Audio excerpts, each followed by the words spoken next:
হাওড়া থেকে লোকাল ট্রেনে ব্যান্ডেল যাও চলে, ছড়ার মাঝে স্টেশনগুলোর নাম দিচ্ছি বলে। খোকা বলছে পাচ্ছে খিদে, দাও মা হালুয়া। মা বলছে অপেক্ষা কর, আসছে লিলুয়া। রামকৃষ্ণ বলছে গিরিশ নরেন কত দূর? শিষ্য বলে গুরুদেব নিকটেই বেলুর। পাকা ঘরে ছাদ ছিল না, মাথার উপর টালি, খালের জলে ধুলো ময়লা, নামটা হলো বালি। নিথর হয়ে ঘুমিয়ে আছে, দিচ্ছে না কেউ সাড়া। খোকা বলে তবে কি মা এটা উত্তর পাড়া? কারখানাটা বন্ধ হলো, মালিক এমন কঠোর। মা বলছে খোকা এবার এসেছে হিন্দ মোটর।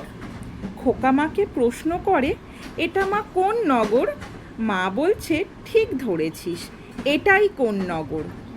তোতা পাখি পুষবে খোকা, কিনে আনে পিঁজরা, পরে স্টেশন নেমে যাবে, এসে গেছে রিসরা।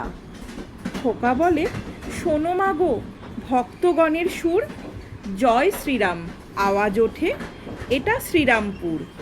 বাঁশের বাঁকে ঘট নিয়ে যায় শিবের ভক্তগুলি, গঙ্গা ঘাটে জল ভরবে, নামে শেওড়া ফুলি।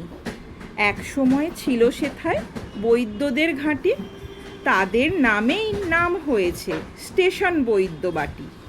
জ্ঞানী গুণী ভদ্রজনে ভজন করে ঈশ্বর, লোকের মুখে প্রচার পেয়ে হয়েছে ভদ্রেশ্বর। কোলাহলে যায় না বোঝা কথার মাথা মুন্ডু, হুড়োহুড়ি হকারদের এসেছে মান কুণ্ডু। আধিপত্যে ফরাসিদের বেড়েছিল বহর, গঙ্গা পাড়ে প্রাচীন শহর, নাম চন্দননগর। ওলন্দাজে গির্জা বানায় উঁচু তাহার চূড়া, স্থানীয়দের চলতি কথায় হয়েছে চুঁচুড়া। হাঁসগুলি সব জলাশয় ধরে খেত গুগলি, উদাও হলো হোগলা বন, রয়ে গেল হুগলি। সুন্দরীদের হরেক পোশাক, পায়ে পরা স্যান্ডেল, চার্চে এবার ঘুরতে যাবে, এসে গেছে ব্যান্ডেল।